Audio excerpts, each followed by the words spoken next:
The Romero Group, how from being a simple enterprise to being one of the most powerful conglomerates in Latin America. One of the most powerful conglomerates in the country was not always what it is today. The Romero Group managed to form large business complexes. In this video we will narrate the evolution of the Romero Group from its humble beginnings as a business focused on the sale of hats to becoming one of the most powerful business conglomerates in Latin America, with a special focus on the Peruvian market. Origins in the 19th century.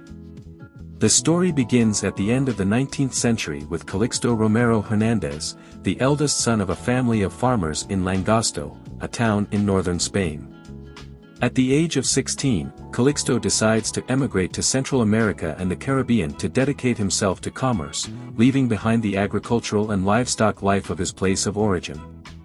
After this trip, Calixto identifies a business opportunity in the massive use of cataqueos hats. In this way, he forms a partnership with his partner, Manuel Torres, and using some savings, he successfully begins the export of these hats through the house of Miguel Fejo. Diversification in new ventures. After success in selling straw hats, Don Calixto Romero Hernandez decides to diversify his business. He ventures into the export of beef and goat hides, showing an expansion strategy towards other products. In the leather export business, it is notable that the export of leather was not as profitable as the sale of hats, but it was an equally competitive market. The competition to obtain the largest quantity of skins available to export them to exclusive stores in the United States and Europe was booming throughout Peru. This is how competition arises in the leather market. Throughout Peru, commercial agents actively competed to acquire skins for export. This competitive market suggests challenges in obtaining raw materials for leather export. With the sale of the leather they get important clients in the United States. Don Calixto had prominent clients in the United States, such as the firms Fred Probst and Company and Herzl Feltman and Company of New York. These New York companies were important buyers of the exported leathers, which highlights the international connection of Don Calixto's businesses. Later, Don Calixto Romero Hernandez entered the buying and selling of cotton during the period between 1888 and 1895. Immersion in the buying and selling of cotton. Between the years 1888 and 1895, Don Calixto Romero decided to explore the business of buying and selling cotton, a key sector in the country's productive activity along with sugar cane. Investments in machinery and processing. In 1893, Don Calixto made important investments when he acquired a cotton ginning machine from a firm in New York. This machine allows you to process cotton collected in the region, indicating modernization and mechanization in the production process.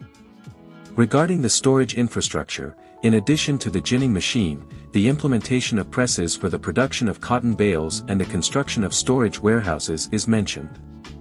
These infrastructure improvements suggest a comprehensive approach to production efficiency and logistics management. This is where the challenge of acquiring land arises. And, despite investments in machinery and infrastructure, Don Calixto faces the challenge of lack of land to collect cotton. To overcome the limitation of land, Don Calixto develops an innovative strategy. He decides to collect cotton on land located in towns such as Sicura, Narihuala and Cholacanas, and simultaneously invests in irrigation projects in these areas. To ensure access to the land, Don Calixto implements a strategic approach by paying landowners, parceleros or latifundistas in advance. In exchange for this advance, the owners agree to receive payment with the harvested product, establishing a mutually beneficial agreement. In summary, this period of history highlights the entrepreneurial vision of Don Calixto Romero Hernandez, who diversified his activities in the buying and selling of cotton, implementing modern technology and innovative strategies to overcome challenges, such as the lack of land, and establishing agreements with innovative financiers with landowners. With this, the evolution of Mr. Calixto Romero Hernandez's businesses and the expansion of the Romero Group in agriculture, banking and exports occur. Incorporation of land into heritage. Some landowners gave him land as part of payment, which allowed Don Calixto to gradually venture into the cultivation of his own plots. Initially, he He acquires 100 hectares in Narehuala, marking the beginning of direct land ownership by the Romero Group. Diversification in the financial sector. In 1902, Don Calixto acquired shares of Banco Italiano, which would later become the Banco de Credito del Peru within a period of 40 years. This investment in the financial sector suggests a strategy of diversification and participation in different industries. Retirement of Don Calixto and family succession. In 1917, Don Calixto retired from business and returned to Spain, leaving his sons Feliciano del Campo Romero and Dionisio Romero Iturraspe in charge of business responsibility. This transition marks the passage to the second generation of the Romero Group in the management of family businesses. Success in the cotton sector. The second generation manages to succeed in cotton cultivation, thanks in large part to the irrigation projects undertaken on the farmland. The rise of white gold leads to the significant expansion of cotton plantations, exceeding 63,000 hectares. This is how there is an outstanding export and production of cotton. The company exports around 50% of the production, approximately 6,000 tons of cotton each year from the port of Paita to various global destinations. This signals the international success of the Romero Group in the cotton market. However, production will be temporarily affected by the agrarian reform, suggesting that this government policy had an impact on the Romero Group's agricultural businesses. The agrarian reform led by the government of Juan Velasco Alvarado in 1969 significantly impacted the Romero Group, which at that time was in its third generation. Impact of agrarian reform. Legislative Decree 177716, implemented in 1969 as part of the agrarian reform led by Velasco, had a direct impact on the Romero Group. This legislation resulted in the loss of 50% of the assets of the group, which at the time was in its third generation. The government expropriated 10,032 hectares of arable land belonging to the Romero Group farms as part of the agrarian reform. Payment for these expropriated lands was made through land bonds. But the government provided an alternative for the landowners. Despite the expropriation, the decree allowed landowners the option of keeping the current harvest instead of retaining 150 hectares per farm. The Romero Group chose to keep the 85,000 quintals of cotton harvested between 1968 and 1969, valued at $4 million in cash. Financial strategy of the Romero Group. Leveraging their business skills, the group's leaders, including Dionisio Romero Seminario, José Antonio Onrubia Romero, Calixto Romero Seminario and Manuel Romero Seminario, submitted a request for financing to the promotional fund established by the legislative decree. The strategy consisted of exchanging agrarian bonds for capital, and in 1972, the Romero Group received 50% financing of the project from the state.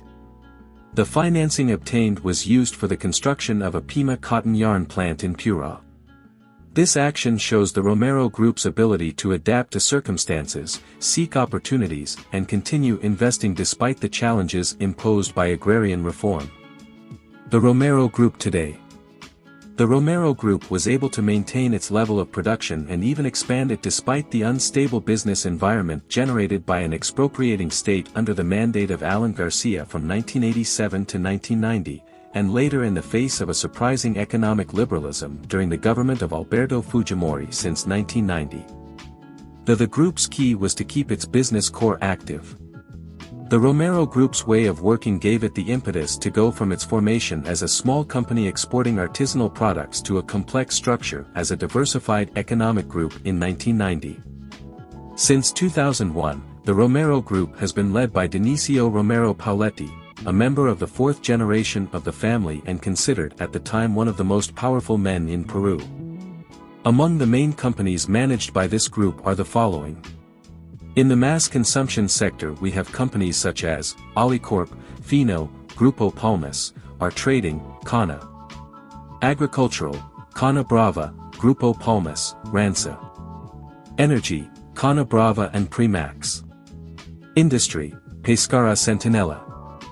Logistics, Maritime and Port Services, Ransa, Ticer and Tramarsa. Business Services, Limtech. But now it's your turn to tell us, what did you think of the story of the Romero Group? We will be attentive to read you in the comments. If you found the video useful, we would appreciate it if you gave it a like to support our project and if you subscribe. Thanks for watching and we'll see you next time.